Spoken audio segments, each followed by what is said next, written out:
here with the Belly Up Fantasy crew, Dan, Tom, Zach, and Houston. How are y'all doing tonight, guys? Doing good. Yeah, Zach, cheers to that, buddy. I'm right here with you. Yes, sir. I'm ready. This is gonna be fun. Tom doing a classy with the whiskey. We got the one minor in the group in the bottom right corner. Well, guys, we have a lot to talk about tonight. I mean, we've got our top running backs, our top quarterbacks, 4 organizations that won the NFL draft. We just finished our fantasy football draft for our Startup Dynasty League for Belly Up Football. And for y'all at home, we're going to leak out some exclusive information that y'all will like. Thank you for supporting us, and thanks for watching us. Let's jump right into the news. Tom, what was your take on the Jameis Winston, Taysom Hill whole fiasco, signing, money shuffling around? I guess they're not the only ones shuffling around Bourbon Street. Jameis Winston signed that 1-year deal for $1.1 million, and Taysom Hill extended his contract for 2 years, guaranteeing him $16 million. What was your takeaway of the whole thing in the Big Easy? You know, to be honest, I was a bit surprised. The Taysom Hill signing, not so much maybe the amount of money they gave him. But they've been saying since the end of last year that he was their guy once Drew Brees retires. You know, Drew Brees has signed basically a futures deal to go and broadcast football after he retires now. So it was about time that they figured out who his successor was going to be. I was surprised that they brought in Jameis Winston, even at a $1.1 million deal. It's tough to say that the guy that's played 4 years worth, he's a Heisman winner, national champion, rookie of the year. Led the league in touchdown or second in the league in touchdowns last year, led the league in passing yards last year. He's just going to sit on the bench behind Taysom Hill, who's completed 7 passes in his career. It's tough to see where Taysom Hill's going to feel good about that. Right. You see the stat where Jameis Winston has more completions to Saints players than Taysom Hill does? He does. And that's not surprising since he also led the league in interceptions last year, though. So yeah, that's fair. That's the caveat with Winston. Dan, Houston, did y'all see where ESPN formats have Taysom Hill categorized as a tight end for this season? Does it matter? Well, he doesn't play enough for it to matter. I mean, I think it's kind of cool. Like, maybe if you're like, oh, he gets in the red zone quite a bit, like you can just kind of like plug and play him because for a tight end, that's all you're looking for anyway, is a touchdown, right? But he doesn't play enough. Like, they just do nothing but gimmick packages with him. And look, with them signing Jameis Winston, could they be backing off of the whole Taysom Hill will be the backup quarterback, therefore he might not be utilized as that special type of player as much as he was, because they did pay him presumably to be the future for Drew Brees, right? But at the same time, I don't know how you're not going to use him in that capacity now that you have Jameis Winston, though. So I don't know. I think it's a little weird, a little interesting, but it's kind of a who cares at the end of the day. I think you're right. I think I'm just gonna have to wait it out and watch it how it plays out during the whole training camp preseason. Moving forward, though, we do have a lot of stuff to talk about. Zach, we had talked about Brett Favre, Aaron Rodgers, and Jordan Love. You had expressed that you had some interest in Brett Favre. What was your whole take on the whole Aaron Rodgers, Jordan Love thing? Yeah, so I'll start out by admitting that Brett Favre was, when I was a kid, he was the man. Like, it was him, and then like my father, and then like probably the Detroit Red Wings roster, if I had to guess. But I had like 4 Favre jerseys. Pretty sure 3 of them were identical. My bedroom was decked out in Packers merchandise. Meanwhile, my entire family was Lions fans, pretty diehard Lions fans. Point is, I loved Favre. He got me into football. Rodgers, on the other hand, didn't love him. When Favre left Green Bay, I hopped on the Lions bandwagon, hated Rodgers. And on top of that, he went on to have this career that we're still watching. Obviously, right now it's pretty successful. It just makes me sick. Now we come to Jordan Love. A bit of a surprise for most. The Packers moved up from the 30th spot to the 26th spot to snag Love. Was it a gamble? Maybe. I don't think it was. I tend to think that the Packers know exactly what they're doing with the quarterback position. If we remember, Green Bay picked Rodgers in the first round, 24th overall in 2005. Favre wasn't out of Green Bay until after the 2007 season. So this is all too familiar, if you ask me. Rodgers has no place to be upset by this. We've seen rumors flying around. I don't know how many of them are true on whether or not this was Green Bay trying to flex on Aaron Rodgers like we run this. But I was high on Love before this draft, and I would be willing to go out on a limb saying he probably has the best career of anyone drafted in the first round, quarterback-wise, for this class. The tough the tough part for me is that I was going to be a fan of whatever team drafted Jordan Love, and now he's on the Packers, and I'm just not going to do that. That's fair. Aaron Rodgers has a special place in my heart because that 2005 season at Cal, him, Deshaun Jackson, and Marshawn Lynch, if y'all remember in the Holiday Bowl, they took down Texas A&M, and that hurt real bad. Keeping on the quarterback train, though, Andy Dalton, he's been in the news all day, talking about a couple places that he could go. In my mind, the 3 places that he could go would be New England, Jacksonville, and then the New York Jets. Dan, what was your feeling when you realized that the Bengals had cut Andy Dalton and that he could possibly end up at the New England Patriots? Well, I mean, that's the place that made the most sense, right? And not just for him, but for the Patriots, because with the Patriots situation, they always want to talk about, Cam Newton, where they're going to bring in Jameis Winston.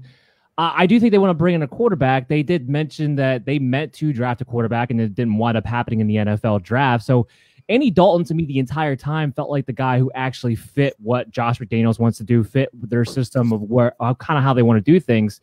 So I was kind of waiting for this. I knew a trade couldn't happen because there's just too much with his salary cap. Patriots would have to give up something of value, which they don't really want to do, knowing that this was probably going to happen at some point because they weren't going to keep Andy Dalton around after they drafted Joe Burrow. Everybody knew that was going to be the case. So right now, to me, it would make the most sense for him to wind up being a New England Patriot, because that's the only place I think he has a chance to start, but also for the Patriots to go after him, being that Brian Hoyer is nothing more than a clipboard holder at this point, and Jarrett Stidham was a 3rd-round rookie. He's not coming in on a highly touted talent ring right now. So, yeah, to me, that makes the most sense, but we'll see what happens. Yeah, for the Patriots, I mean, everyone was saying that Jarrett Stidham was his guy, but we've seen that they went after Jamar Chase and Brian Lewerke from Michigan State, I believe. They signed them after the draft, and now Dalton doesn't have to be owed his $17.7 million salary. So that is a Patriots thing to do, just kind of scoop him up. In my mind, like you said, I think that's the most logical place for him to go. But Tom, we were talking about how he could probably end up at Jacksonville with the OC that he knows. Yeah, I mean, you have to think about to the best years in Cincy. That's kind of a funny thing to say. But 2011 to 2013, they weren't a terrible team. They went 30-18. You had Jay Gruden as the offensive coordinator, and you had Andy Dalton at quarterback, the Red Rocket. I mean, I don't think that Andy Dalton going to Jacksonville is going to light anything up. He's not really going to play a lot, I don't think. From a fantasy perspective, he's not really going to get many touches. I think Gardner Minshew is the guy there. I don't think that that's an argument, but in full rebuild mode, it doesn't hurt to bring in somebody like Dalton, who does know the game pretty well. Maybe not the most physically talented guy in the world, but he can teach Minshew, and that could push Minshew up to the next level. Yeah, and that's what Gardner does need to do this season.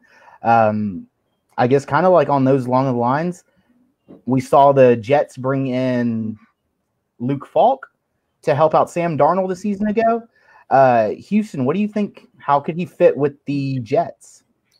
Yeah, I don't think Dalton could be a starter for the Jets because I do believe in the development of Sam Darnold. Darnold's development was a little cut short last season when he came down with mono and they had to refault the Falk, and he was just terrible for the Jets, of course. Jets went out and grabbed a couple of receivers and Brashad Perriman and Denzel Mims. So they're building their core there. And Dalton could come in, teach Darnold, maybe push for the starting position. But I just think Darnold will take the next step if Dalton was to come in and teach him some of his things. I think that the Jets and the Jaguars are a similar situation. He's not a starting quarterback, but he might be able to, just the competition alone might push those quarterbacks along. Yep. Whoa, hold on. He would definitely start over Gardner Minshew. They don't want him to start over Gardner Minshew because they want Trevor Lawrence next season. Let's not get that twisted, that part of it at the very least. Don't do the min stash dirty. All right. If you haven't seen, go check out Belly Up's merch. We got a nice little Gardner Minshew tee going. Go check it out. Shameless plug. Yes, absolutely. Shameless plug. So moving forward, guys, the NFL draft is finished. It's completed. Teams have got their guys now. In my mind, there were 4 teams that kind of won this whole NFL draft thing and a couple teams that lost.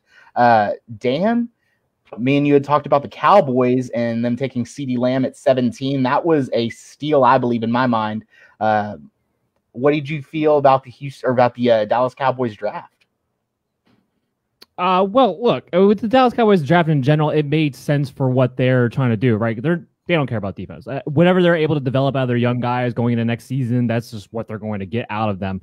What they're looking to do is they're looking to go Kansas City Chiefs style. There's a couple teams really kind of, what's the word here? Not mocking it, but you know what I mean here. They're trying to basically replicate what the Kansas City Chiefs are trying to do. They want to go 35 points. They want to rack it up. And from a fantasy standpoint, you like nothing more because the mixture of no defense of a team that's going to have to throw the ball, especially late, and are going to have to score 30-plus points a game in order to win games. Between Zeke and CeeDee Lamb and Amari Cooper and Michael Gallup and Dak Prescott, there's no reason this team can't possibly be the best team in the red zone because of the mobile quarterback situation, the 3 big receivers, and, of course, Zeke. So that's kind of what they're trying to do, and I applaud them for it. And I don't really care that Travis Frederick retired. They didn't really have Travis Frederick that much last year. So the idea that their offensive line takes a hit, I totally disagree with. So I think this offense has a really great chance. I do believe in Kellen Moore as a play caller, and I think that's going to be the big key heading into his second year as an offensive coordinator as well.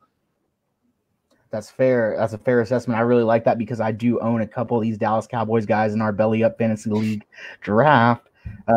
So I like the way you're talking about the offensive line with Zeke, which I dominated, by the way. But yeah, go ahead. We'll talk about that. We'll talk about that soon. Tom, my Arizona Cardinals, killer Kyler Murray, Cliff Kingsbury. They took Isaiah Simmons with their first overall pick. I think they succeeded with their entire draft. What was your take on that? I think that they won. I mean, you look at it as a whole. Obviously, Isaiah Simmons in the first round, I don't think many people really anticipated him being available at their pick. So I think it was a no-brainer once he got to him. He's a linebacker safety, probably going to play more safety from him, but that's really going to shore up the back end of that defense.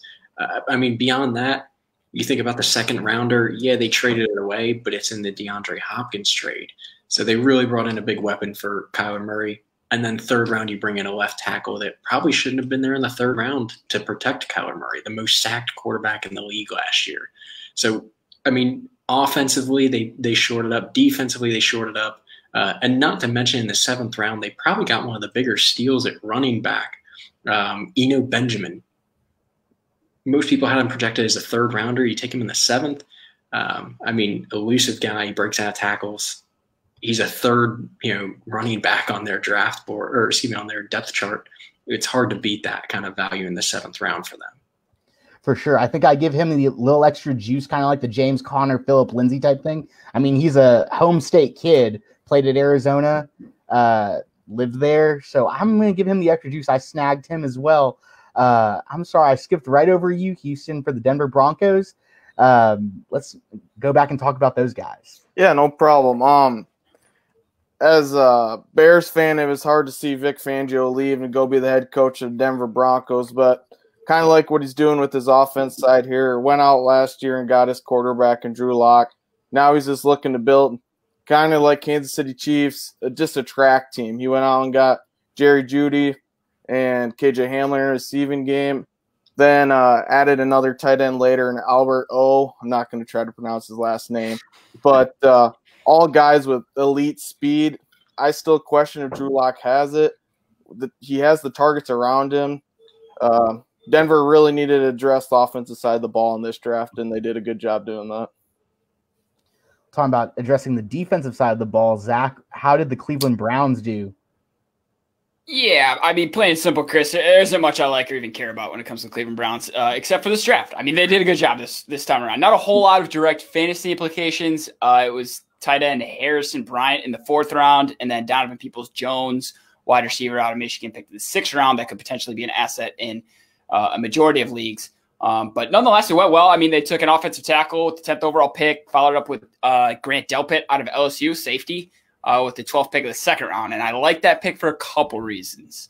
One, the Browns now have a potentially scary secondary. They've got Delpit, Greedy Williams, Denzel Ward roaming around out there. Secondly, like I just mentioned, Greedy Williams is on the team, but also Jarvis Landry and Odell Beckham Jr., who are LSU alumni, and a brotherhood within the organization, all coming from a historically winning program on top of that, could do the Browns some good, I think. They continued in the third round with defense, D-tackle Jordan Elliott, 88th overall, linebacker Jacob Phillips, 97th overall, and he also came out of LSU. They picked the center, Nick Harris, in the 5th round, but other than that, it was a tight end and the wide receiver I already mentioned. I'm not even that high on Donovan Peoples-Jones, to be honest with you, but I could see the upside coming to fruition, and I wouldn't be all that shocked.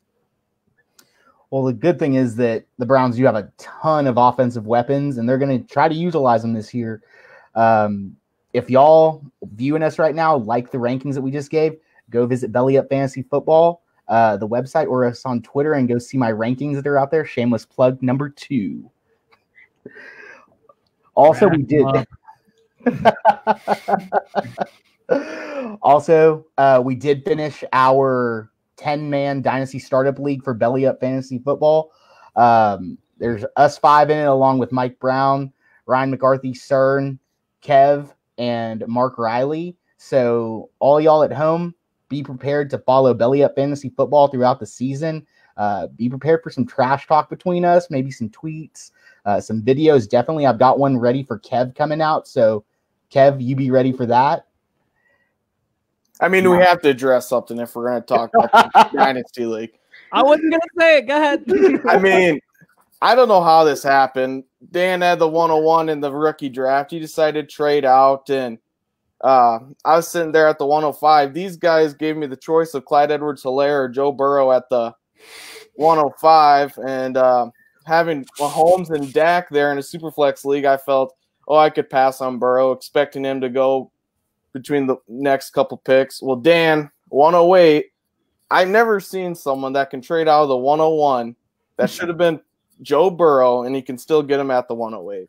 I don't understand how we as a league let this happen. Dan just worked Kev. Can I be honest? Dan just worked Kev the entire draft. Well, yeah. So set the record straight here. Basically, what happened is that I trade the 101 for Wentz, Hunt, the 108, and the 203 from Kevin. Then flipped the 203 back to Kevin for OBJ. So essentially what happened is I got OBJ, Carson Wentz, Kareem Hunt, the 108, which wound up being Joe Burrow, for the 101, which he took 204. That's essentially what it boiled down to. I mean, the entire time this was going down, Houston and I were messaging each other, and I was like, man, I got to trade up. I have to trade up. And then it happened, and Houston, you're like, he just fleeced the entire league. And I said, draft day style, Kevin Costner. I mean, it was crazy how it unfolded. Dan, did you have a sticky note in hand that said Joe Burrow in the whole time? Yeah, that was how I planned it the entire way. I was like, oh, you know who's a sucker? I found my sucker. Thank you, Kev. Thank you, Kev. I'll be sending you a fruit basket in a couple of weeks. Don't you worry. For y'all at home, watch and follow at Belly Up Kev on Corner Booth Podcast. All right, guys. All right, guys. Let's get into our top 10. It was fun. I mean, we all put in our top 10 for quarterback and running back, and then I compiled them. It was a cool process. I was telling Houston that I really enjoyed the whole thing and how it unfolded. At our number 10 quarterback spot, Eagles quarterback Carson Wentz. He had 4,282 combined yards last season for 282 fantasy points. He finished overall 9th in points last season. He makes our top 10 at number 10. Zach, tell us about Carson Wentz. Yeah, I mean, it's pretty crazy to consider what Wentz has done with the carousel/grab bag of receivers he's had to work with in his career. I had a 10 on my list. He lands 10 on our consensus list. More or less on the bubble for the top 10, but I'll tell you what, Wentz is strange for me, and a lot of it has to do with the unknown. But I fully believe he has the talent to be a great quarterback. To be honest with you, I don't know that Philly is the place. I know Philly fans aren't going to like to hear that, but I've always said that Wentz needs to play somewhere else if he wants to be fully appreciated for the talent that he is. Some of that comes just with the pressure of playing in the city of Philly, I think. I'm not naive enough to say that he's injury prone. I don't think that's the case for him, but not being available in big moments is still a very real characteristic for Carson Wentz. even when the division gifted him a playoff spot last year. So, I mean, now you've got Chase Young chasing you down twice a year. I had Wentz at 10. He ends up on a 10. I could very well see him landing outside the top 10, but he could be much higher. He's just a very unknown for me, I feel like. Dan, you want to add anything to that? No, I pretty much capped everything I was going to say, actually. Well done, Zach. I mean, hey, I have to say, and this is... I figured you would. As an Eagles fan, I'm going to clarify that. But, I mean, you look at the guy that has 4,000 yards, not a single receiver over 500, and we've had this discussion amongst the group many a time already now. Not that they're great receivers, but you add in some speed that does stretch the field. You have to think that it can't do anything but help him. You know, you don't only have Deshaun Jackson, who spent the majority of last season out. You know, if you can stretch the field more than 15 yards, it's got to open up somebody, right? That's fair. That's fair. Moving on to number 9 is Green Bay Packers quarterback Aaron Rodgers, who had 41.85 on combined yards, 282 for fantasy points, finished at number 10 last year, makes our consensus number 9. Dan, can you give us a brief rundown of Aaron Rodgers? Yeah, he's screwed. That's pretty much my brief rundown on him. I don't look, Matt LaFleur, A, is terrible play caller. B, gives him nothing. He has Davante Adams and Aaron Jones again. And you don't even have decrepit Jimmy Graham to throw the ball to, arguably, in the red zone on top of it. We'll see what Jay Sternberger is able to do. But how much is he going to be able to play? I mean, he's a flex out tight end. He can't block. So you're talking about, at best, what a Mark Andrews situation where he only comes in when you know you're throwing the football. I don't love it. They bring back Alan Lazard. They bring in Devin Funchess, who hasn't played really in 2 years at this point. The basis is he's screwed because he's Aaron Rodgers. He does have a chance to still finish as a number 10, maybe a number 9 quarterback, which is where we kind of have him at for our consensus rankings anyway. So just kind of by default, because he doesn't turn over the ball a lot, so you're not going to get those negative points. He is probably going to contend for 30 touchdowns just because that's what he does. But other than that, like 5,000 yards, 4,700 yards, I think that's completely off the table at this point. So you don't have a high ceiling at the end of the day when you're talking about Aaron Rodgers, but you do have a high floor. So with him, if you're taking him in that 8th, 9th, 10th round area, I think you're going to get a solid quarterback that you can start week to week. You don't necessarily have to stream, and you know that you're not going to flop too much at that position. But as far as his big time, top 3 quarterback days, those are gone. That's fair. The only thing I'll have to disagree about with you is you already knew I was going to say this about Jace. A boy can block, a boy can catch, boy can paint your back patio if you needed him to. I watched him every single game his junior year at Texas, or his senior year at Texas A&M. He was robbed for the tight end award. Y'all go watch the film. Y'all go look at the numbers. We'll talk about that a different day. Let's move on to the GOAT, Tom Brady. Homer. Sorry. Okay, go ahead. Move on. Thanks and gig 'em, baby. Moving on to number 7 is Tom Brady, the GOAT. You skipped number 8. My apologies. I'm sorry. I was too hopped up on the Jay Sternberger wagon. I just looked over number 8. Number 8, Buffalo Bills quarterback Josh Allen. Tom, fill us in on the Stallion. I mean, Josh Allen, what is there to say? I mean, big mobile guy up in Buffalo. He's got big hands, right? I mean, that's all there is to know.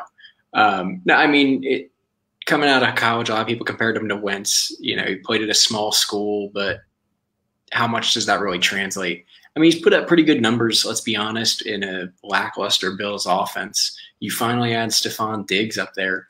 I mean, the biggest problem for him is just his accuracy. I mean, 57% completion percentage over his career. It's not great. So, I mean, if he's able to work on that as he continues, I mean, he can put up some decent numbers. And the biggest factor with him in fantasy is just rushing touchdowns. He's going to run the ball for you. He's going to get in the end zone because that's all he does.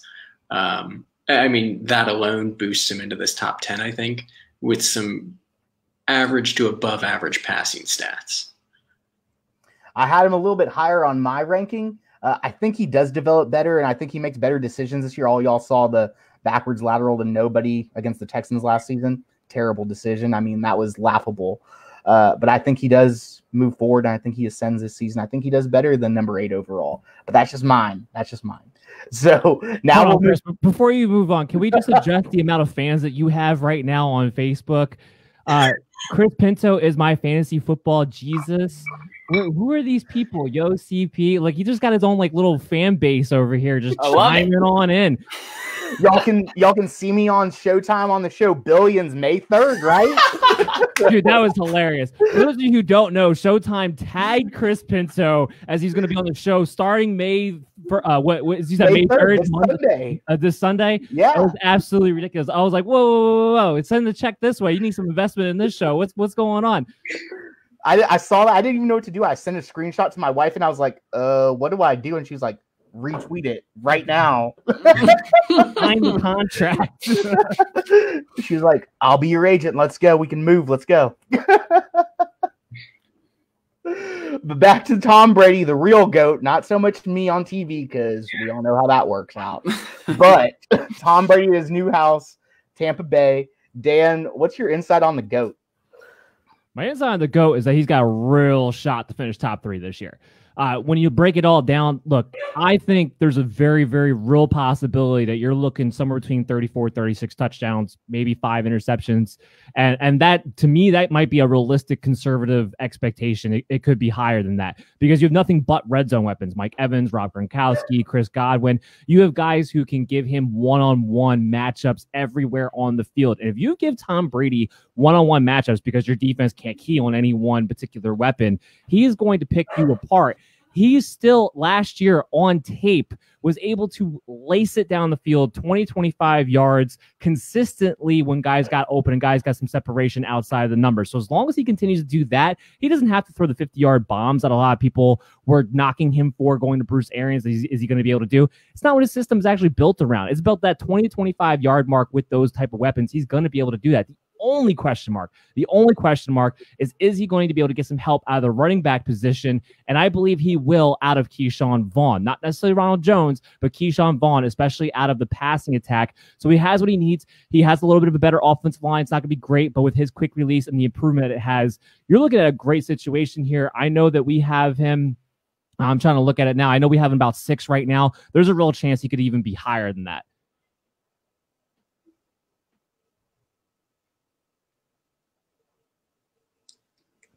Chris, we're losing you.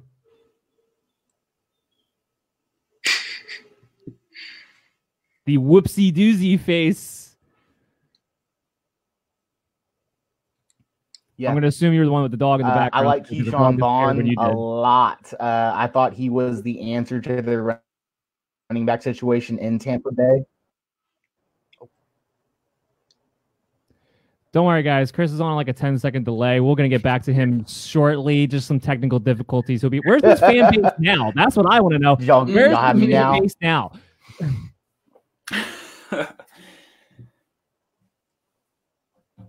No comments. My dogs are outside. Wait for it. Y'all have me yet? Yeah, well, kind of. You're still in slow motion. Now you're drinking a beer while you're talking at the same time somehow. It's like a Bruce Lee movie.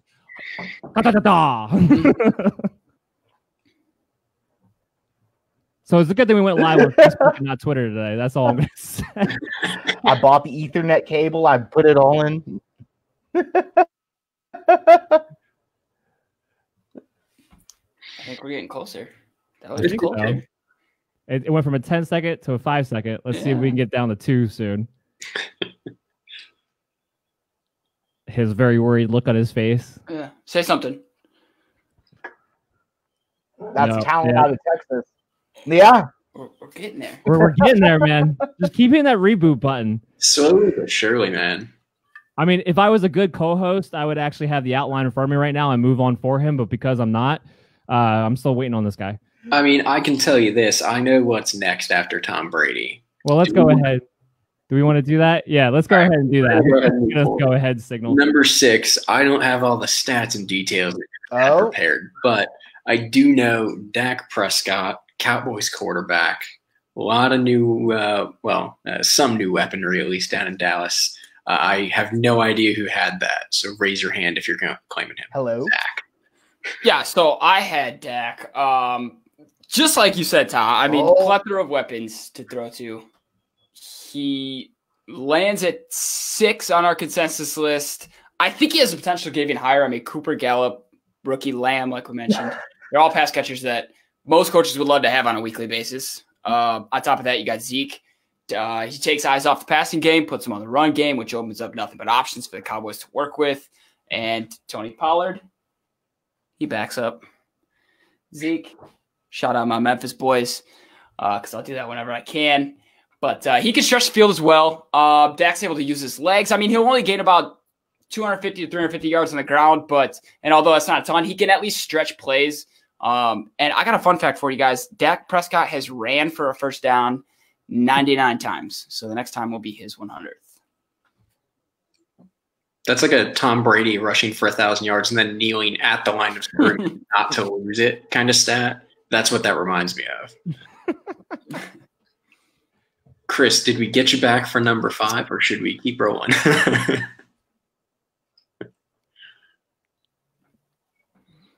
Wait. Is it that? Nope. All right. Who's got Kyler Murray at number 5? So we'll keep rolling here with our number 5 consensus quarterback here with Kyler Murray. There was 2 things that Arizona needed to address this offseason. 1, getting receiving threat for Kyler Murray, and 2, adding to their offensive line. They went on and did both things.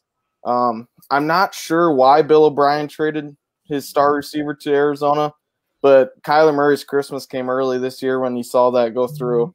And I think that's really going to help with Kyler Murray's development. I just wrote an article about him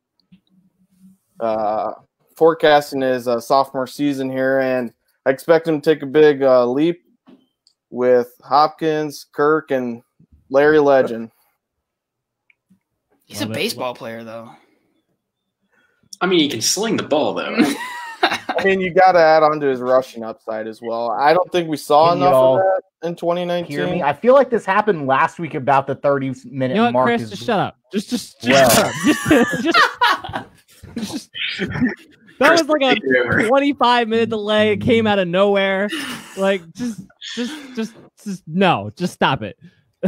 You're cut from the rest of the show. Go sit. I'm going to do the Dan Le Batard thing. Go sit in the penalty box for 2 minutes. You're out of here. Let your internet catch up and then out of the penalty. When it stops circling around, then you can come back in. How about that? All right. I just to kind of move it on here, Tom, you got number 4, which I highly disagree that we have him this high in Deshaun Watson at number 4. But go ahead. What do you got for us on Deshaun Watson? I'll tell you what. I think that he and Kyler Murray are similar. That I think that they have the ability to be this high, but I also think it might be slightly high, especially after losing, DeAndre Hopkins to Kyler Murray. I don't know that Deshaun's going to have the same season as he has the last couple of years. I will say, I mean, at receiver across the board, if they can stay healthy, that's going to be a big question for that entire receiving core. They're all good. There's nobody, I mean, their top 5 receivers aren't bad. I mean, you have Fuller, Stills, Cooks, Kiki Kuti, and Randall Cobb. Nobody in there that is an awful player. So you have the ability to at least spread the ball, and, you can run different looks with them. And of course, you always have the ability to stretch his legs to another mobile quarterback that can get downfield. Doesn't do it a ton, but has the ability to do what needed. Yeah, I mean, look, he does. I do agree with that. It's the rushing stats, right? Is he going to be able to? Is he going to be? This is what we're working with here. Is he going to be able to put up with Lamar Jackson? That's kind of what it comes down to. Can he turn into Lamar Jackson, right? Because otherwise, passing wise, I mean, Brandon Cook, you have guys who can get vertical. You have guys who maybe if they stay healthy, they're going to have to put up a lot of points because that's another defense, frankly, that should be acceptable as hell, right? So. But can Cooks, can Fuller, can Kute, can Randall Cobb, if he has anything left at this point, can they even stay healthy? And that's the part where I don't know. Unless he's rushing for 800 to 900 yards, I don't see how he's up this high. But that was our consensus ranking, so I have to bow to the group on that one for now until we get my rankings up on the BellyUpFantasySports.com website, and then we'll see what happens from there. Next, what's that? Shameless plug 3. Shameless plug. I think so. Yeah, definitely 3. At least 3. At least 3. And going on to this next guy here, Russell Wilson. As a 49ers fan, I hate him. Whenever, just kind of full disclosure here, whenever I watch a game on Russell Wilson, I'm always like, kill the midget, because that's all I want to see. My defensive ends is just kill the midget. But he's slippery as hell. He makes a lot of things happen. Houston, what do you have for Russell Wilson? Yeah, I mean, I know you're not a huge fan of Russell Wilson, but he might be one of the best pocket passers in this league. Just being able to maneuver in and out of the pocket, escape the DN's reach, be able to move to the sideline and rocket the ball down to Tyler Lockett on the sideline. They went out last year in 2019, got another big target, DK Metcalf. Not sure how he dropped to them in the later round, but physical specimen in Metcalf. He can go up. As we saw throughout the 2019 season, Metcalf relied less on just running straight down the field and develop more of a route tree, and I think he'll continue developing on that as we go into the 2020 season. A big thing for me about Russell Wilson in 2020 is the Legion of Boom. It's not there anymore. He's going to have to throw the ball to win games. They are a run-first team, but Chris Carson's hurt. Rashad Penny's probably going to start the season on the PUP list. If Carson's healthy, his fumbling concerns are just way too much for me. I've actually been trying to get DJ Dallas. I think he'll have a big role for the Seahawks this year. But for the Seahawks to remain competitive with the 49ers and other teams that they'll play in 2020, Wilson will have to rely more on his arm. And they have an array of tight ends. I mean, I don't know why they need 5 tight ends on their team, but they must be learning from the Chicago Bears. Well, I was just going to say, as a Chicago Bears fan, are there 5 tight ends better than your 10? I think that's kind of the question mark. Well, right? We dropped once, and now we have 8. But my mistake. I'm sorry. No, probably not. What they say is when you have a lot, you have a little. So by having that many tight ends, you're probably lacking at the position quite a bit. Do like the Komet pick, but go ahead, Zach. What were you going to say? I was just going to ask, are you worried at all about, and it might be more long-term, but Russell Wilson's durability? Because, I mean, the offense, other than Russell Wilson last year, was very banged up, and he had to do a ton just to get Seattle to where they were. Is that a problem going forward? I mean, I don't think he could do it again. Like if the whole offense got hurt, I don't think he could do that again this season in back-to-back seasons. But does that take a toll on you at all? I mean, they did lose some more pieces on their offensive line. Probably, maybe a good thing. Their offensive line wasn't very good in 2019. I think Russell Wilson's pretty similar to Kyler Murray, where they just snap the ball and he has to start running backwards before the play even gets started. I don't know about Wilson's injury history. I don't think he's been too injured in his career, but I could see why you would have a concern for his durability with the lack of supporting cast on the offensive line and running backs. His wide receivers and his tight ends are probably a strong part of his offense there. Yeah, Houston, I think you're right. I don't recall a lot of injuries for him, I will say. I mean, he's over 30 now, which obviously at quarterback these days, you look at guys like Brady, it's not as big a deal. But, I mean, you hit that mark, and if you're trying to run for your life every down, that's going to take a toll at some point, whether it's this year, next year. I mean, it is coming. If you're in a dynasty league, it's definitely something to take consideration of. How long is he really going to be able to do that? All right, guys, moment of truth. Chris, can you speak on time? No, you can't. Okay, good to know. Moving on to number 2, the Lamar Jackson. Well, look, let's lump number 2 and number 1 in together, right? Lamar Jackson, Patrick Mahomes, because this thing's going to go back and forth all year long. It's pretty much a preference pick. Do you think Patrick Mahomes is going to throw for 5,000 yards and 50 touchdowns? Do you think Lamar Jackson is going to rush for 1,200 yards? And then based off of that, depending on who you are, that's who you're going to probably pick 1 and 2. Let's go to Zach first on this one. Zach, what's your make of Lamar Jackson or Patrick Mahomes? Which order do you have them? I know we have them at 2 and 1, but what do you got on those guys? I have Mahomes over Lamar Jackson. I'm not sold on Jackson yet. I mean, he's an incredible talent. There's no arguing that. But I'm a very firm believer, and I've got to see somebody do it do it well, and they've got to do it well more than once. So I think the potential is there for Lamar Jackson. I just have to see it before, like, Mahomes has done it like multiple times. Finally, he's got his ring now. So it's like he's young. He's already got a ring. That's the reason I'm putting Mahomes over Lamar Jackson. I have this belief that anyone – I think I'm way behind right now. I hold the same belief for Burrow, like what he did at LSU, is that anybody can have one good season every now and then if they're a good talent. So Burrow did that with LSU. I think Lamar Jackson may have done that with the Ravens last year, and I don't think that he does the numbers he did last year this year. Well, how far do you have him drop it? Because, I mean, he rushed for 1,200 yards. Is he going to replicate that?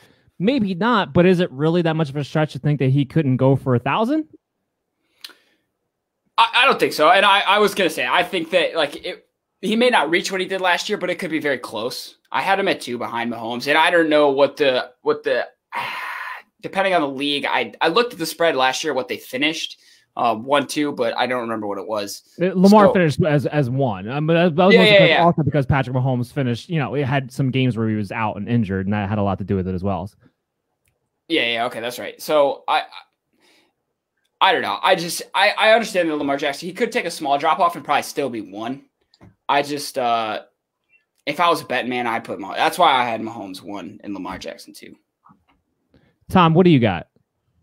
I have a very unpopular opinion. I'll be honest with you. Oh, let me hear this. I want to hear this. 5. You're Lamar Jackson at 5. 5. And I'll tell you what. I mean, here's why. I think he could be. I still put him at 2, even if he's at his best, right? I think Mahomes is going to be better. The reason I have him at 5 is no quarterback has ever had 1,000-yard seasons back to back, right? Even Michael Vick didn't get close, right? For me, I'm waiting for the moment that Lamar Jackson's run downfield and he gets injured. I think that the moment that happens, he's going to be stuck in the pocket. He's going to look like an RG3 or somebody like that. Does he have arm talent? Sure, but it's not that elite arm talent that's really going to push him ahead if that's all he has. If you don't have to worry about him being 20 yards downfield, the defense is going to be able to cover. I think that was the whole last year is, as you're trying to cover somebody 20, 30 yards downfield, there goes Chris. As you're trying to cover somebody way downfield, though, in the back of their, the defender's mind is, where's Lamar Jackson at right now? I mean, Mahomes, meanwhile, while he had an injury last year, for the most part, he doesn't really put himself into harm's way the same that Lamar does, but he has the ability to bomb the ball anywhere downfield, doesn't even have to look to do it. So it's tough to fight against that in a longevity standpoint. So, Houston, what's your reaction to that? Yeah, I mean, I would have liked to see the Ravens address their wide receiver group a little bit more in the draft. They did go out and get Devin Duvernay, and I think James Proche is how you pronounce it. But I would like to see them spend a little earlier draft capital on that. Instead of taking Dobbins in the second, I would have probably liked them to see it take a wide receiver there.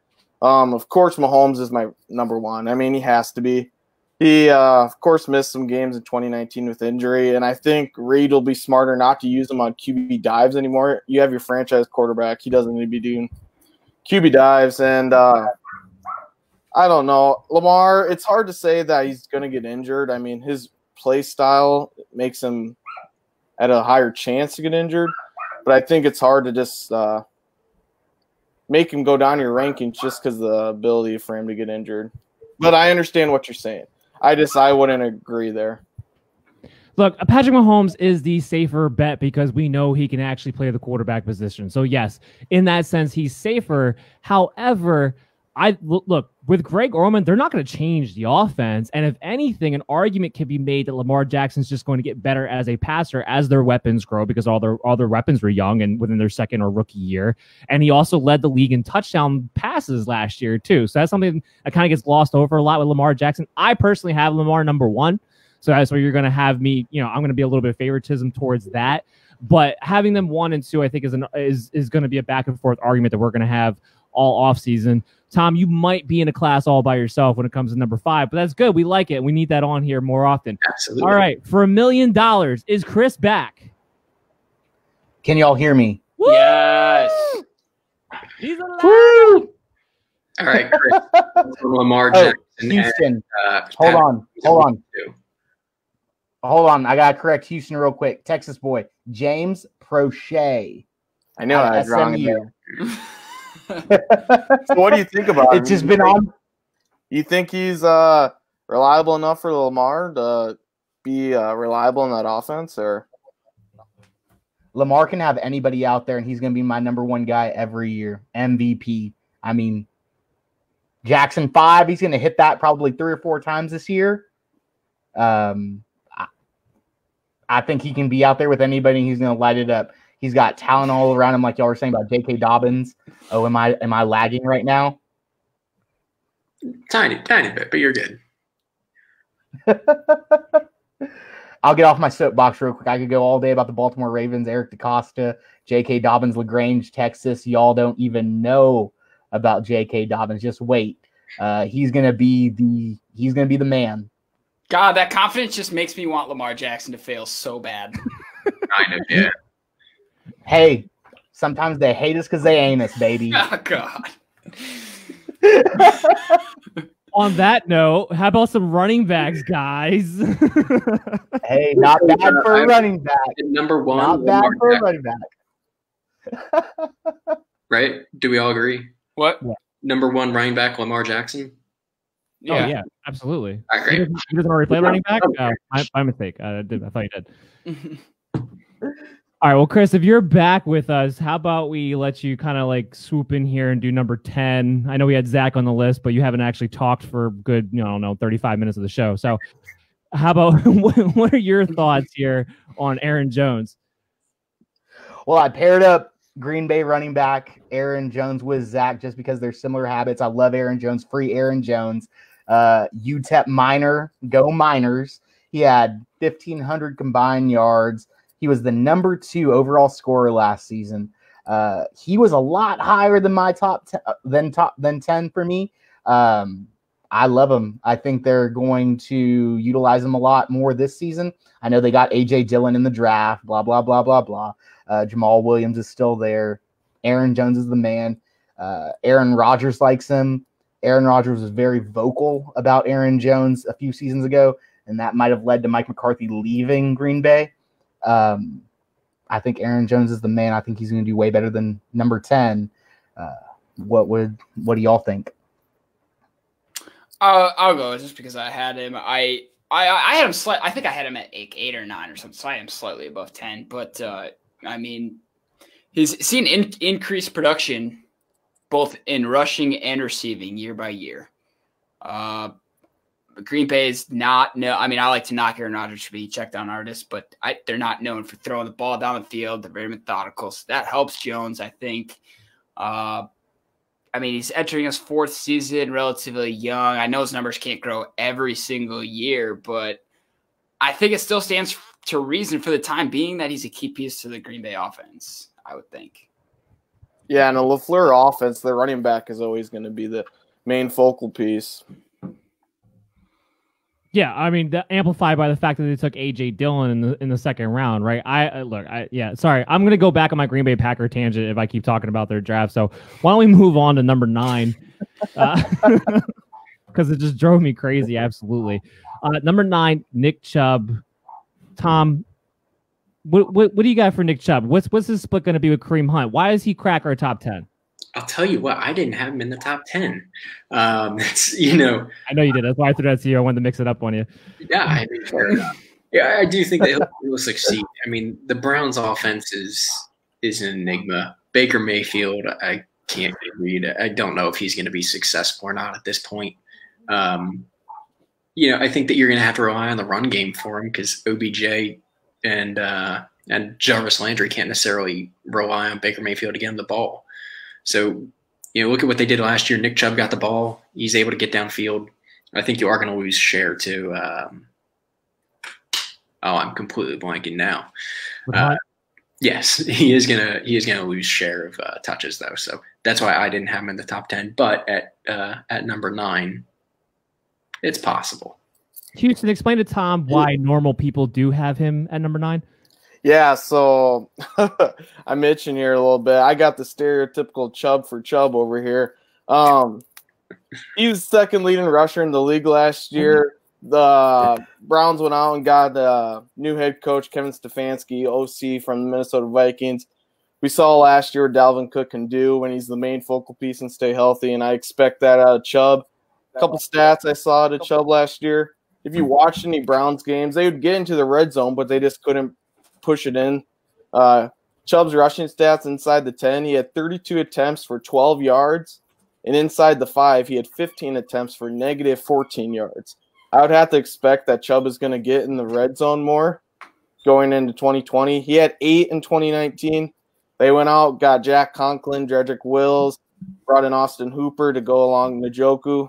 Also added Harrison Bryant. He's not the best blocking tight end, but I think they will be committed to the run heavy in 2020. Yes, I think Hunt will take a little bit of that work share, but I think Kitchens just loved Hunt more than he really needed to.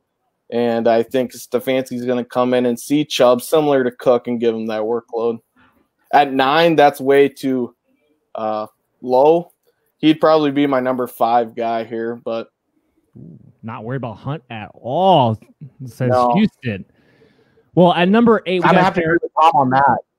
Oh, wait, Chris is back. I'm sorry, Chris. I would have let you talk, but I didn't know you could. Sorry. Go ahead. I was just going to agree with Tom real quick. Kareem Hunt 2 seasons ago was my ride or die. I mean, dude can ball. He can catch the ball in the backfield. He can block. He can run. I think he eats a little bit more into Nick Chubb's workload. So, like Tom, Chubb did not break my top 10. Hey, like I said, I don't think he'll have a bad year by any means. And it's that running back by committee. It's tough to succeed in fantasy with that. I just think one more off the field issue just takes Hunt out of the equation. I mean, and it totally can happen. He had a run-in post kicking debacle here where he pleaded to the cop, I need this. I didn't mean this to happen. One more run-in. They can smoke weed in the NFL. It's fine. Who cares? Yeah, but And admit that you have been doing it and still not get tested for it because it's cool like that. Yeah. Look, with number 8, with Derrick Henry, depending on what league you're in, right? He's kind of be hit or miss because he has to be the rushing king again in order to be an RB1 because of the lack of production that he has catching the football. But Tom, where do you have Derrick Henry? We have him at number 8. Where do you have him? Oh, Henry. I had Henry. I actually had him at 8. Same type of thing. I think you nailed it on the head. He doesn't get the passing game. He's not a pass catching back. And I think he's going to have trouble being the king again. You haven't seen a back-to-back rushing leader since LaDainian Tomlinson in 06, 07. So, well, he'll have a good year, I'm sure, 1,000+ yards probably. I would, based on their offense. As long as he can stay healthy from the amount of touches and the amount of hits he takes, then yeah, I mean, 8 sounds about reasonable for it.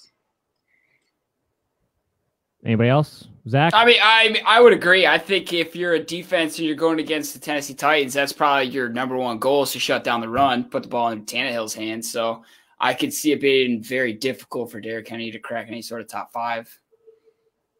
Yeah, I mean, you're not really wrong about that. So it's just a matter of, do you believe he can actually be the rushing king or not? Because if you don't, or if you think there's a good chance that he regresses, which the numbers would tell you that it's a more probable that he will, you're talking about a guy who definitely will be a high-end RB2, but getting into that low-end RB1 territory, I think is really where your ceiling has to be at and kind of have to take that into consideration.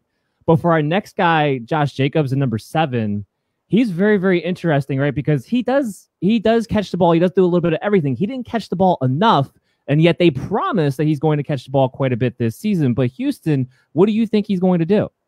yeah, I'm going to bounce this back to you real quick. Do you really think his passing game's going to increase in 2020? 100%. No, Josh Jacobs. Oh, that's what they say is going to happen. Mike I kinda Mayock find came that a out little and bit said hard that. to believe, but Jacobs had a promising first year playing behind a top 3 offensive line in my opinion. You could make an argument that they're the top offensive line in the league. He had 69 broken tackles in 2019, led all running backs. Yeah. And I think Raiders went out and improved their whole offense, which they really need to do in the receiving game to make the offense more balanced. It makes me believe why I still question why they brought in Mariota. Is he a threat to Derek Carr? I'm not sure. I think Jacobs' value could either go up or down depending on what they want to do at quarterback. If it's a carousel, maybe they'll rely more on Jacobs. I think Jacobs is going to have a pretty good year too, and it's going to have to come from a little bit more work in the receiving game. So we'll just have to see if Mayock's committed to that, then maybe we'll see it. They also said that about Chris Carson last year out of Seattle, and that didn't work out as well. Chris, you got anything to say to that?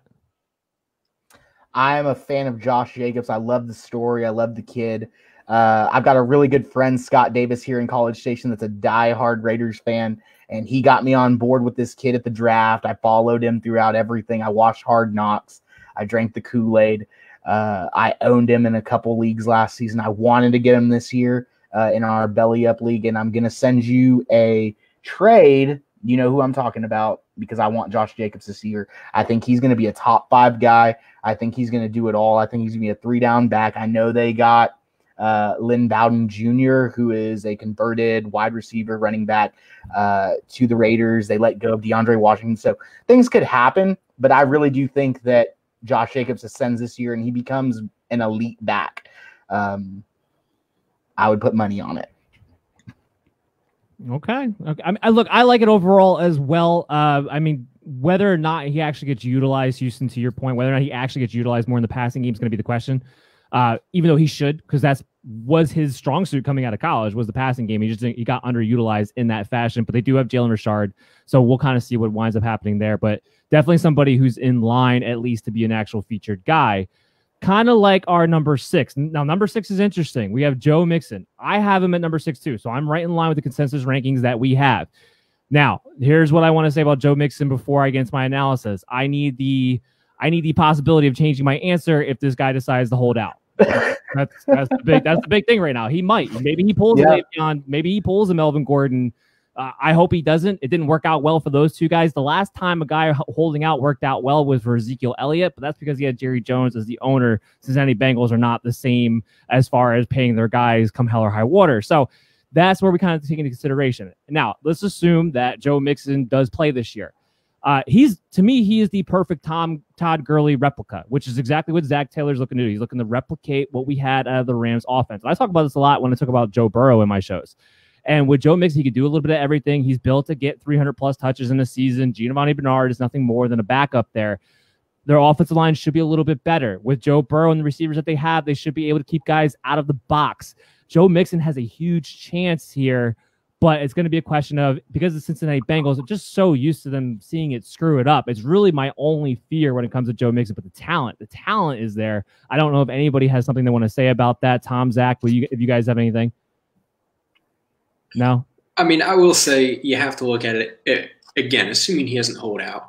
You have a rookie quarterback in Joe Burrow. Most rookie quarterbacks are going to rely a little bit more on the running game to help kind of put them up there on a pedestal, keep them safe. So if that's the truth with them, I mean, I could see Mixon having a good year. Like you said, he has the ability. Give him the touches, and he could make it a big year. Yeah. I mean, that's kind of how I'm looking at it as well. But for our next guy, Dalvin Cook, one of the big guys, the narrative on him is that he was able to get over the injury hump because he was able to play 13 games last year. I'm not really sure why that narrative continues to circle, but it does. It's a real thing right now in the industry, which is mind-blowing to me. Yes, it wasn't a soft tissue injury, but it was still an injury nonetheless. Zach, what do you got for Dalvin Cook at number 5, and where do you have him? Yeah, so I also had him number 5. I love this that I'm a Lions fan here, and I got Aaron Jones and Dalvin Cook to talk about. But Cook, much like Jones, who I touched on earlier, also entering his 4th season. Only gets better with age so far, at least. He eclipsed 500 receiving yards for the first time in his career last season. Didn't get a reception touchdown last year, which I can almost bank on that not holding up. I'm calling catch tutty first 2 weeks. He also eclipsed 1,000 rushing yards last time for the first time, added 13 scores on the ground with 1,135 yards. The only downside for Cook is that Diggs is out of Minnesota. I feel like Cook is going to be the primary focus for defense. Not Adam Thielen. You think Adam Thielen could take away some of the attention there? Me personally, I'm not worried about Adam Thielen or Justin Jefferson. Not that Dalvin Cook wasn't the focal point. No. Not that Dalvin Cook wasn't the focal point last season. Right. I mean, he majority was anyways, yeah. Zach's like, white boy receivers don't scare me. I don't care. Yeah, throw me out there. I'm the same. It's the same thing. We all look the same. We all run the same. We can't jump. We're fine. We'll be all right. Whatever. Adam Thielen, who? Yeah. So after Dalvin Cook, and I think appropriately so, we got Zeke Elliott, right? And with Zeke, the touchdowns are going to be there because they're going to be in the red zone a lot. So I have absolutely no doubt about that. As far as there being extra receivers and there being extra throws down the field, great. Guess what? Zeke's never going to see more than 7 guys in the box. You give Ezekiel Elliott no more than 7 guys in the box at a time, he's going to be able to churn it out. Maybe he only gets 260 carries. Who cares? He's going to average about 5 yards a carry on top of that. Look, I know Zeke here is sitting at number 4 for our consensus rankings, but I'm going to sit there and make the argument I think he should be number 2 ahead of Saquon Barkley, quite frankly, because I believe in his ability to stay healthy more so than Saquon. I think that ankle issue was an issue in college. It continued to be an issue throughout his first 2 years in the NFL. I think it'll continue to be an issue moving forward. Chris, do you have anything to say about that? I see you gesturing down there in the left corner. No, I was just going over our rankings, and we have Zeke at the exact same place, number 2 overall. The only reason I have him number 2 is because of what CMC did last season. I don't think he's going to be able to replicate it. I think he's going to do better this season. Zeke, that is. But I just couldn't put him over CMC. Zeke's my guy. Shout out to my father-in-law. Go Cowboys. How about them Cowboys? I gotta ask Tom then, because you guys both had him at 2 and I had him at 3. Tom had him at 9. Is that bias? Oh man, it's got to be bias. He's an Eagles fan. I'm gonna say there's probably some bias. 9 might be a little bit of a stretch. The way I look at it is, again, it's that offense has a lot of weapons. You're gonna spread the ball out. I think Dan did nail it on the head. You're only gonna have 7 guys in the box, presumably. But if defenses can find a way to slow Zeke, he's getting on into his career to the point where I can expect him to start dropping off at some point. Running backs don't last forever. He's had a lot of touches throughout high school, college, and NFL. It's only a matter of time. But he has no neck. He can take it. It's all muscle from here up. It's just trapped, right? That's all it is. Straight trap. No, I mean, like you said, I think that he can definitely have a good year. There's definitely some bias in it, but again, I think that you can see him spreading the ball too much for him to have a top 4 year. Okay, fine, Tom. Are you a hater on number 3 at Alvin Kamara too, or do you have him appropriately ranked? I had him at 3. All right. Hashtag analysis right there. Why is that? Yeah. Kamara. So the way I see Kamara, I mean, you think about the fact that he's had big years over the last 2 years here. Drew Brees is going to check down as he gets older. His arm's going to be weaker and weaker. He's getting to be 48 years old, 74 years old in the pocket there. He can't throw the ball more than 10 yards. So as he checks down to Kamara, he's going to get, especially in PPR leagues, he's going to have catches. Beyond that, if Brees does go down again, you're going to be looking at Jameis Winston or Taysom Hill. We talked about them earlier. Jameis under Sean Payton, I wouldn't presume he's going to let him just fling the ball downfield and throw 74 interceptions this year. So he'll probably have him checking down too. Same thing with Taysom Hill. He's inexperienced. You're not going to be bombing the ball. Kamara is going to be a big part of that offense, no matter who's at quarterback there. What do you think about that, Houston? Yeah, I mean, I think I had Kamara at 3 too. Kamara had a pretty serious high ankle injury last year that kept him out of some games. Then he kind of returned a little bit earlier than he should have, in my opinion. And as we saw in the week 14, 15, 16 there, he started to kind of turn it on to his original self. Kamara's good in the receiving game. He scored a unusually low touchdowns in 2019. I don't remember the number, but a lot less than what he did in 2018. I think he is a staple. I don't think we'll see Michael Thomas have that many catches again. More will go to Alvin Kamara. So I like No, go ahead. I was just going to say, that was my big thing about Alvin Kamara. I'm glad that we have him at number 3. A lot of people are forgetting about him. A lot of people are forgetting the fact that even when he played towards the second half of last season, he was still banged up. He never got a chance to get 100% healthy. This guy is excellent. I'm tired of hearing the narrative on him like, oh, his production, his yards per carry has gone down each and every year, blah, blah, blah, blah, blah. Yeah, that's what happens when you get hurt. Alvin Kamara is a unnatural talent. He glides like nobody else out there. And if you get him healthy, now you have Emmanuel Sanders, now you have Michael Thomas, now you have Jared Cook. Guys are going to keep everybody out of the box on top of it. And you just drafted Cesar Ruiz to help that interior of that offensive line. Yeah, look out. Latavius Murray can get his 8 to 10 touches. I don't care. Alvin Kamara on 230 touches is going to be an RB1 in the top 5. And I'm glad we have him at number 3 because I don't think he's getting enough respect, frankly, as it is. But these next 2 guys are always getting a lot of respect with Saquon and Christian McCaffrey. We have Saquon number 2. We had Tom talk about Ezekiel Elliott as a hater. So let's talk to Chris, who might be a hater of Saquon, and see what he has. I am a hater of Saquon. I took him 1.01 last season, and his injury just absolutely killed me because I backdoored him with Tyreek Hill. So I had both those guys missing for like the first 8 weeks last season. So I don't want anything to do with Tyreek Hill or Saquon Barkley this year. Yes, Saquon Barkley is an unreal talent. Yes, they're going to feature him. Yes, they have a good offensive line. Yes, they have a sophomore quarterback in Danny Dimes. Is he going to get his? Sure. I'm just not that big of a fan of him. I got Zeke over him because I am a Texas kid. Sorry. Zach, as somebody who's gone through a lot of punishment being a Detroit Lions fan, tell Chris why he should be optimistic about Saquon Barkley. I mean, he's a good back. I mean, I don't know. I don't remember where I had Saquon. I don't know if I had him above. No, I had him second. So I had him where we have him. I mean, I just think, echoing what you said earlier, the only reason I didn't have him 1 is because of what Christian McCaffrey did earlier. So I think Saquon has the ability to be number 1.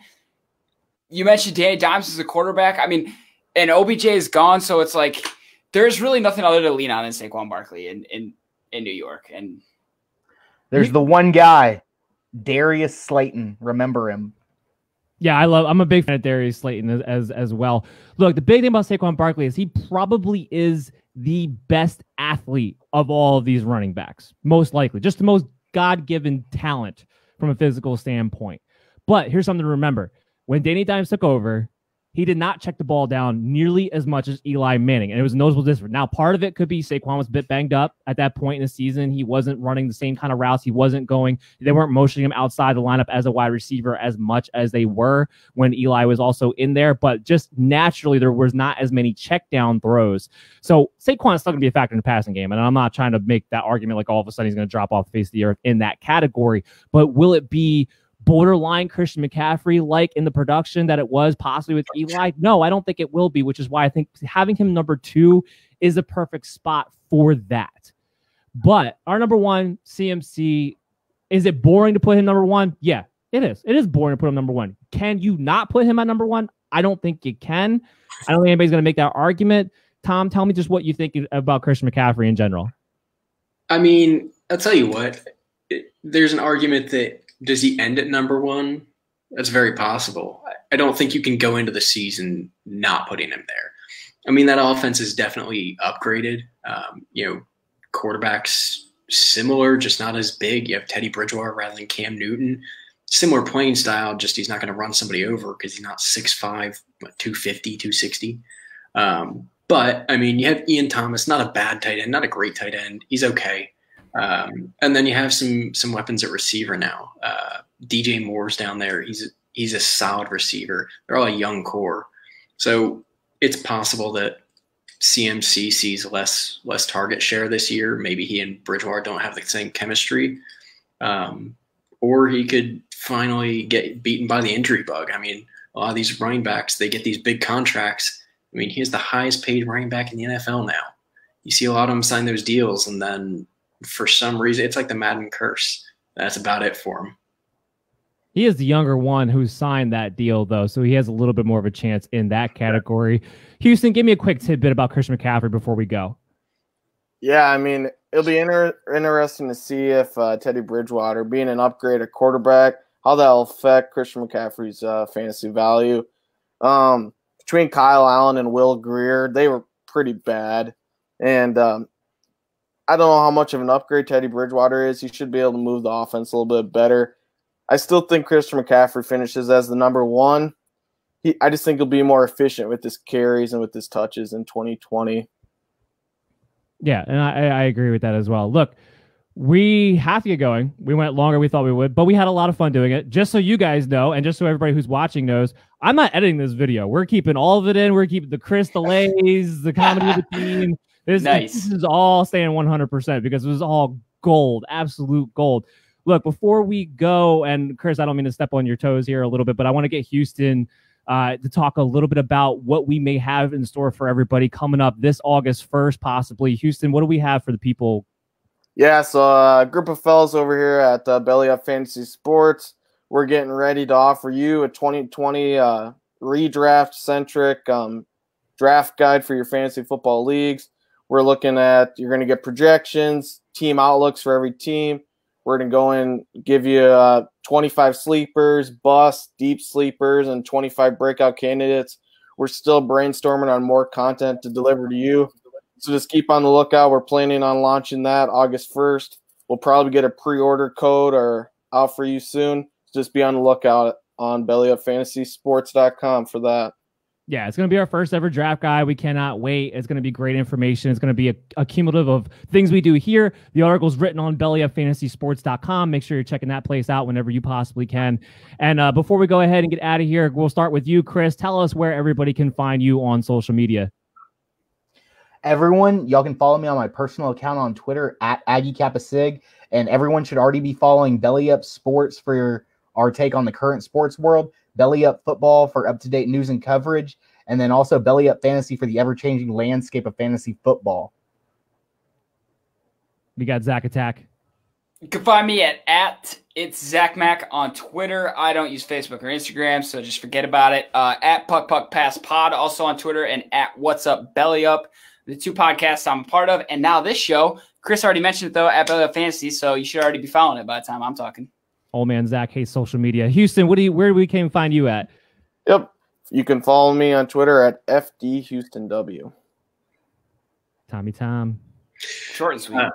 Short and sweet, yeah. Houston and I, we each got one. Chris stole my other one. So obviously at Belly Up Football, take a look at us. And then at Belly Up Tom, that's going to be my personal account. Come roast me for putting guys way lower than they should have been in these rankings. Absolutely. We hope to see that for sure. Well, you can always find me, Dan Mader, MD's Fantasy Football Show on Facebook, at MDFF Show on Twitter, at MDSFF Show. I had an episode come out last week where I recapped the two rounds 2 through 7, top 24 players that I had from those rounds. And this week coming up, I got a nice guest, Robbie from the Run Boys Sports Network, coming on to talk coaching changes, fantasy impact. That'll be on May 8th. Guys, we were going to see you next week. We're going to be talking about the top 10 wide receivers and tight ends, and hope to hear Chris on a 20-minute delay again next week. Make sure you come back and check us out on Belly Up Fantasy, at Belly Up Fantasy, bellyupfantasysports.com anytime you want. We'll all see you guys next week.